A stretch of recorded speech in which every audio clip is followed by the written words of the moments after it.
on entend souvent à l'église pas de copains, pas de copines, avec le fameux verset de Cantique des Cantiques.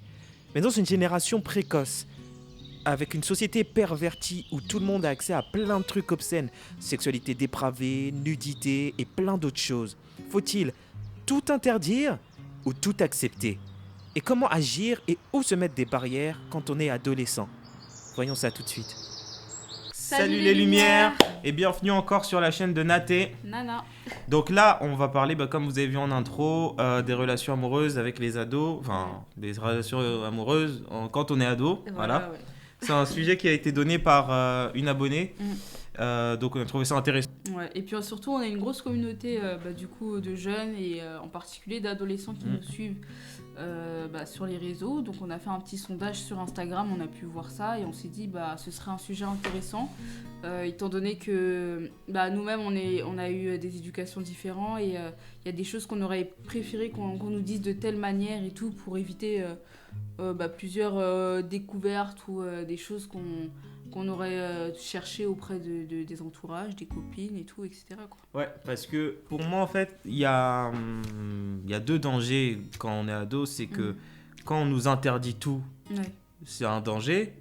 Quand on accepte tout aussi, c'est un danger. Quand par exemple on nous interdit tout, le danger aussi, c'est que toi comme moi, je pense qu'on a eu cette expérience, c'est que on nous interdit des choses beaucoup, mais sans nous expliquer pourquoi. Et donc forcément, tout ce qui est interdit devient séduisant. Donc on a envie de braver l'interdit. Quand on nous dit non, tu fais pas ça, si on n'a pas d'explication, dans nos têtes, c'est en mode rébellion, tu vois. Exactement. On va le faire, on va tester pourquoi on n'a pas le droit, mais on est assez grand, on se sent déjà, en tant qu'ado, on se sent déjà, on dirait qu'on connaît tout, mature, on se sent comme des grands et tout, les hormones, machin. Pas du tout. Ouais, c'est ça. Et en fait, on se trompe. Et le problème, il est là. On va te dire, on nous dit pas de copains, pas de copines, non. Et qu'est-ce qu'on fait? On va chercher à entrer dans les relations amoureuses. Pas de sexe. Sans explication. On va chercher par nous-mêmes. On va chercher par les copines. Parce qu'au collège, il faut savoir qu'il y a des copines à nous. On a toute une copine. On a toute eu une copine ou quelqu'un, qu'on connaissait dans le collège, qui avait déjà eu des relations. Genre, la personne, tu la vois, c'est la personne mature. C'est la personne qui elle a un copain. Elle sort avec un gars plus grand qu'elle. Elle a des relations sexuelles très tôt. Enfin... La personne que tu vois en mode avec des cœurs dans les yeux parce que tu l'admires, limite tu te dis mais elle est trop forte la meuf. Alors que pas du tout, hein. Si vous savez, c'est des choses à éviter. Vous avez rien à envier aux personnes et tout comme ça de votre entourage, en tout cas étant dans cette phase, parce que c'est pas du tout quelque chose qu'un ado doit expérimenter à cet âge-là, vous voyez. Mais c'est compliqué parce que quand t'es adolescent, en fait, le problème c'est qu'à la maison, on t'explique pas forcément les dangers, on te dit juste c'est mort, t'as envie de le faire. Et sur le coup, en plus, quand t'es ado, t'as les hormones, t'as tout qui change, t'as ton rapport avec le sexe opposé qui change aussi. Ouais, c'est vrai. Quand t'es une fille, tu vois que les gars commencent à te regarder. Quand t'es un gars, t'arrives pas à décoller ton regard des filles et tout ça. Tu comprends pas ce qui se passe, on t'explique pas non plus. Et le danger, il est peut-être aussi un peu là, tu vois. Ouais, je suis d'accord avec toi ce que tu dis, Nat, parce que en vrai, comme t'as dit, l'interdit nous fait faire le contraire. Mais tout autoriser, tout autoriser aussi, c'est pas bon parce que quand on a de ce que j'ai eu comme entourage en tout cas, quand t'as des personnes qui ont accès à tout, qui ont le droit de tout faire, j'ai le droit de sortir jusqu'à 23h, minuit, j'ai le droit d'aller dormir chez les copines, enfin les gens ils ont le droit de tout faire, toi tu les envies, tu te dis mais trop la chance, moi ma mère elle est trop stricte et tout. Mais en vrai, c'est pas bon non plus parce que ça fait quoi? Ça fait qu'à cet âge-là, tu découvres trop de choses. Exactement. Et ça fait que tu minimises le péché. Bah oui. Tu minimises le péché. Quand en fait on te laisse tout faire, le péché pour toi, déjà, c'est limite s'il existe, le péché, parce que finalement tu dis j'ai le droit, je vois pas ce que je fais de mal. Des fois, il y a ça. Bon, après tu peux avoir ta conscience, mais souvent tu minimises le péché et tu minimises les conséquences du péché. Oui, parce qu'à cet âge-là, déjà, moi, à cet âge-là, j'avais pas non plus tout le temps conscience des conséquences. Faut savoir que quand tu veux faire le rebelle, tu fais le rebelle et tout, machin, mais après, t'assumes pas derrière les conséquences. Hein. Ouais. Et c'est là que tu te rends compte, tu te dis, ah ouais, et tout, machin, et tu commences à avoir peur, le cœur qui bat et tout, boum, boum, boum, boum, j'aurais pas dû, machin. Mais voilà, quand t'as accès à tout, ça t'ouvre les portes à tout, aux relations sexuelles très tôt. au copinage et tout très tôt. Très tôt, mauvaise fréquentation. Mauvaise fréquentation très tôt, les drogues, etc. Parce que maintenant, avec les réseaux Netflix, TikTok, on nous montre que très tôt, les jeunes, à 12 ans, 14 ans, elles se dénudent, elles vont avoir des relations facilement à la télé. Ah ouais, dans les séries Netflix, avoir des relations sexuelles, on dirait que c'est boire de l'eau. C'est abusé. On est dans des trucs High School Musical, machin, je sais pas trop quoi. Ouais. Tu les vois, ils sont déjà copains, copines, alors qu'en vrai, à cet âge-là, non, c'est pas comme ça que ça se passe. Et ils veulent comme si nous rendre le truc en mode banalisé. Normalisé, ils ont 15 ans, ils couchent ensemble. Ça fait comme si il n'y a aucune conséquence derrière. Il y a les conséquences, elles existent. Elles sont physiques. Tu peux, par exemple, avoir une maladie sexuellement transmissible. Si on prend les relations sexuelles, tomber enceinte pour une femme, tu peux, voilà, il y a plein de trucs physiques, mais il y a aussi plein de trucs et de conséquences spirituelles. Tu vois, tu sais pas les esprits que tu fais entrer en toi, tu vois. C'est démoniaque à cet âge-là parce que tu vas soit faire des choses, soit entendre des choses, soit suivre des personnes qui font ce genre de choses, tu vois. Mais tout ça, en fait, c'est des choses qui vont rentrer, et au bout d'un moment, toi, tu vas faire pareil. Par exemple, des fois, on voit, par exemple, sur Netflix et tout, c'est des séries où ils vont faire de la sorcellerie facilement. C'est un petit aparté, mais ils vont faire de la sorcellerie facilement en mode jeu. Mode c'est un jeu et tout. Et très tôt, les copines, machin, il y en a toujours une qui a un peu peur, qui veut pas, et après elle le fait. Mais spirituellement, ça va t'emmener des trucs parce que tu vas amener des choses en fait dans ta vie. Et plus tard, après, tu en verras les conséquences et tu sauras que ah ouais, quand j'avais fait ça et tout, c'est pour ça, machin. Exactement. Donc, pour moi, voilà, il faut qu'il y ait un juste milieu. Quand, par exemple, de toute façon, on s'adresse aux ados aussi de notre communauté, quand on t'interdit un truc, c'est pour une raison. Ouais.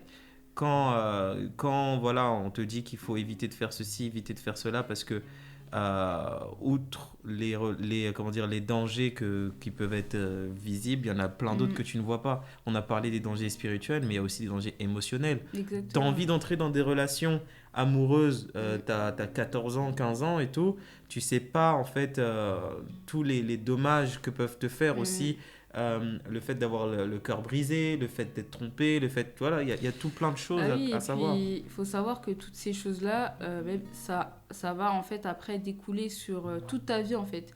C'est-à-dire que par exemple, si tu vas vivre très tôt plein de relations, etc., et que tu vas beaucoup avoir le cœur brisé, toi, qu'est-ce que tu vas faire ? Soit tu vas détester les hommes, donc ce que tu vas faire, c'est que tu vas aller tu vas aller te diriger vers les femmes, par exemple, c'est un exemple. Tu vois, ton regard va se détourner des hommes parce qu'ils t'ont trop brisé le cœur, ils t'ont trop fait de mal, donc tu vas aller regarder les femmes. Tu vas vouloir briser le cœur des hommes. Voilà, imaginons tu vas vouloir briser le cœur des hommes, après tu vas vouloir séduire les hommes et après les faire du mal, comme on a dit.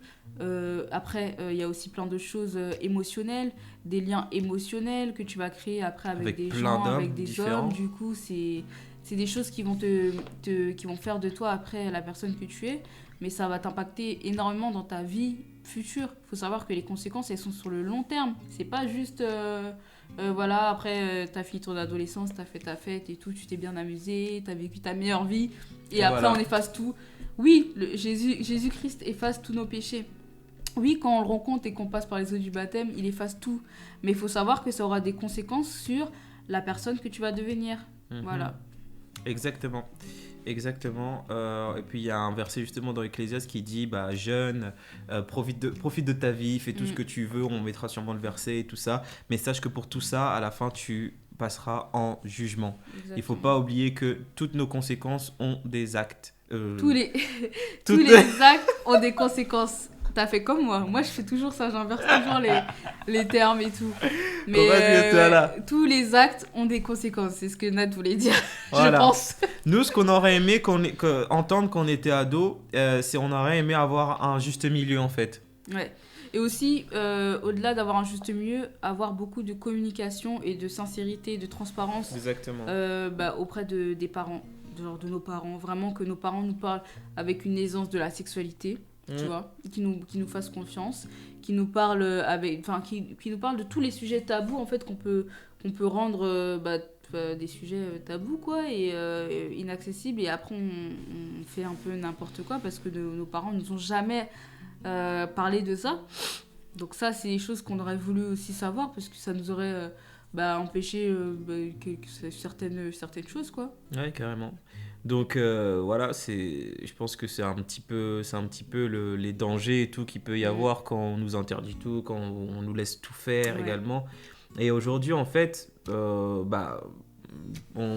les ados qui nous regardent, et même pour nous quand on était ados, voilà ce que j'aurais aimé me dire quand j'étais ado, c'est la première des choses, quand tu es adolescent, les relations amoureuses ne doivent pas être ta priorité. Exactement, ça doit pas être une priorité.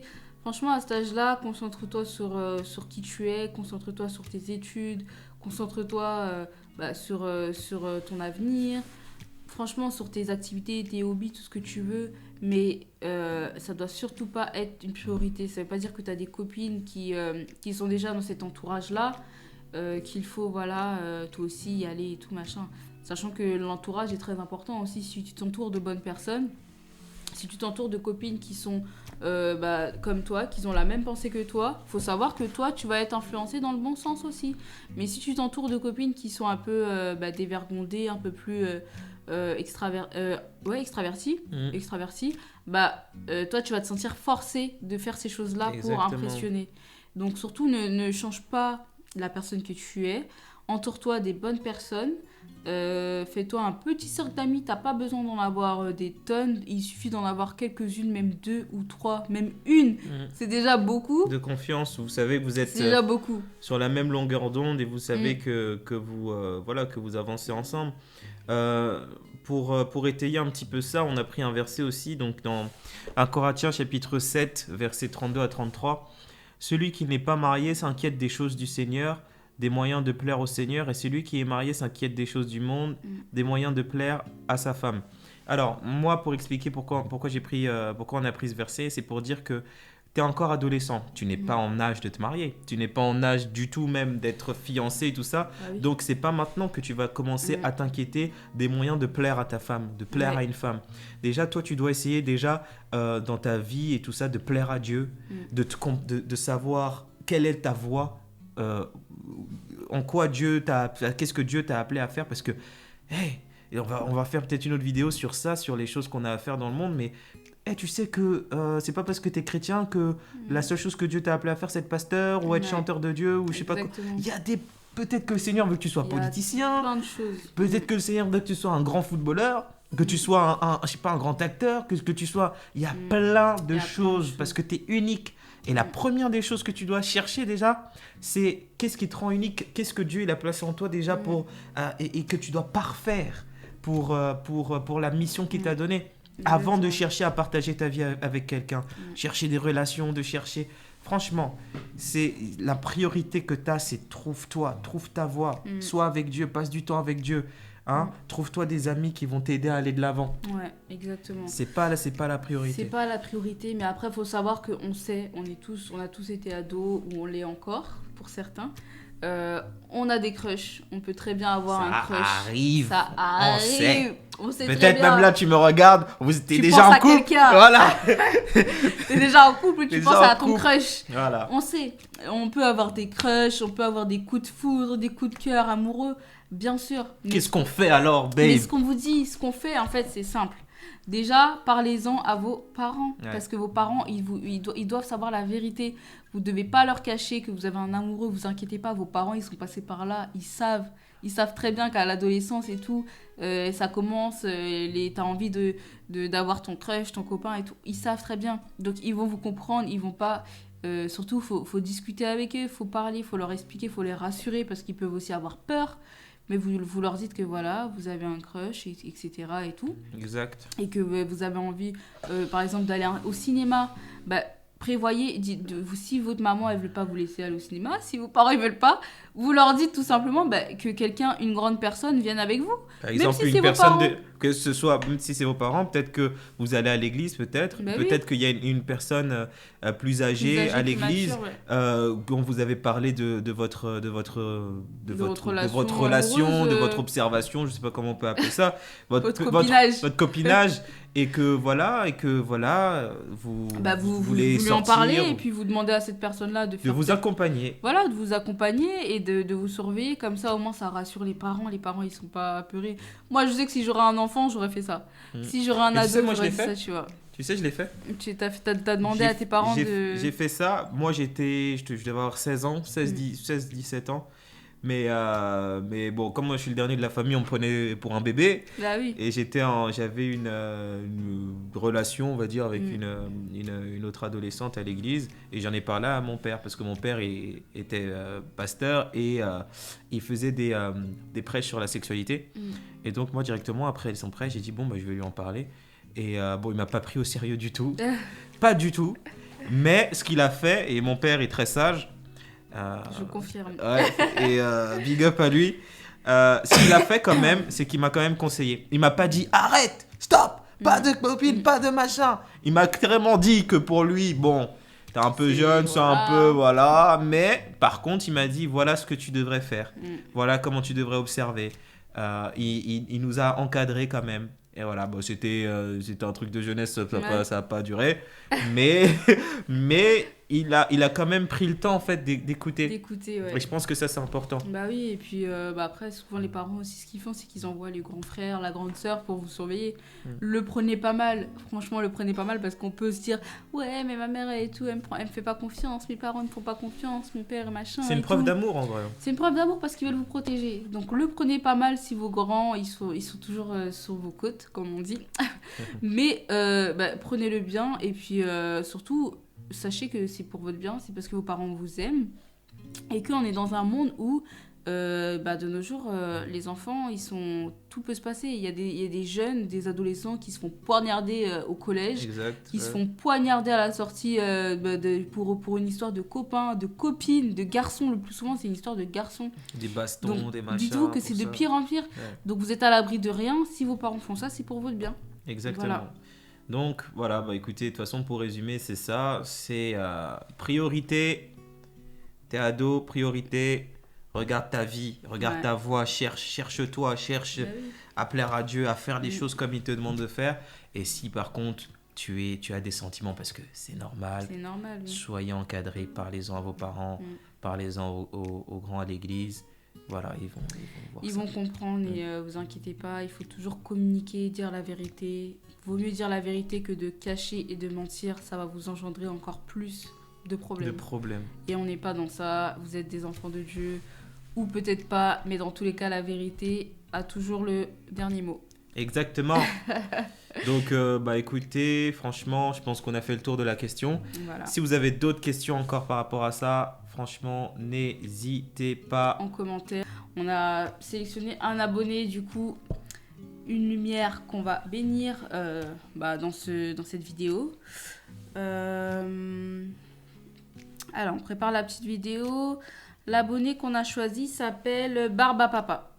Barbapapa. En plus, il a un nom hyper marrant. Ouais. Donc, on remercie Barbapapa pour son commentaire sur notre vidéo, qui nous a vraiment touchés, ça nous a vraiment bénis. Donc, on veut te bénir en retour. Et surtout, plein de bonnes choses. Bénédiction, mariage, si joie, c'est pas le cas, joie, amour, paix. Vraiment, que tout le fruit de l'esprit soit ton partage, que la paix du Saint-Esprit soit ton partage. Vraiment que tu puisses réussir dans tout ce que tu fais. Exactement. Ouais. Et que tu aies une vie pleine de joie, de paix et d'amour et d'humour. Voilà. Faut vraiment rigoler dans la vie, ça fait du bien, être dans la joie et tout.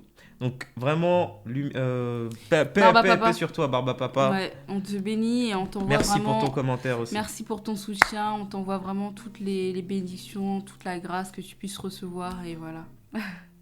Ciao. Ciao. Commentez, likez, partagez, soyez bénis. Abonnez-vous aussi, t'avais dit.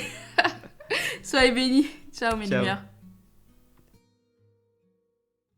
Bon, ok, on va à la plage. Ça vient.